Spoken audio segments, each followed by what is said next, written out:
thing I can see is my own silhouette. I'm getting stronger, step by step. The clock is ticking. Hello guys! Welcome back to my channel. Kung bago ka pa lang dito sa aking channel, mag-like ka na at mag-subscribe. At dito, ipapakita ko sa inyo ang kagandahan ng iba't ibang kulay ng JEWEL Waterfalls dito sa Changi Airport at Singapore. Ayan, ocean paint ko siya ngayon. Kaya mamaya mag-change color na lang. Kaya kung nakikita niyo yung part 1 sa aking upload, ayun, makikita niyo ang iba't ibang mga kulay.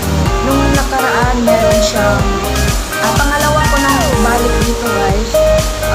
Nung nakaraan, nung kumuha ko ng ayan, iba na naman ako ng kulay. And guys, green na naman kami na light green or so pagka di ka pumunta dyan, mas maganda kasi maraming mga ilaw, lights, iba't ibang kulay talaga. Nung unang punta ko dyan guys, around 7:30 PM, meron siyang showdown. Yung mga light sa gitna ng waterfalls, sumasayaw guys.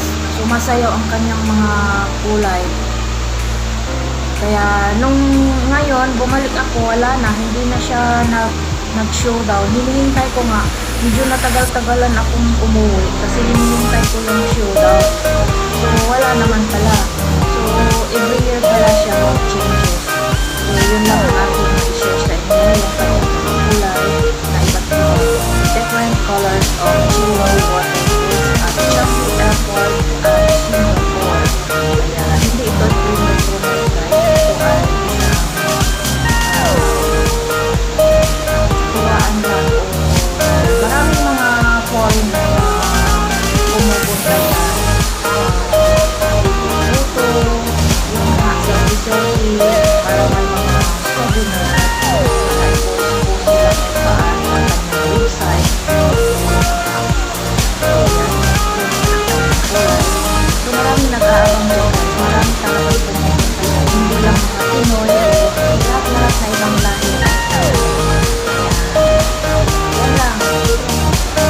Panoorin nyo hanggang dulo, diba? Masisihan kayo sa panonood.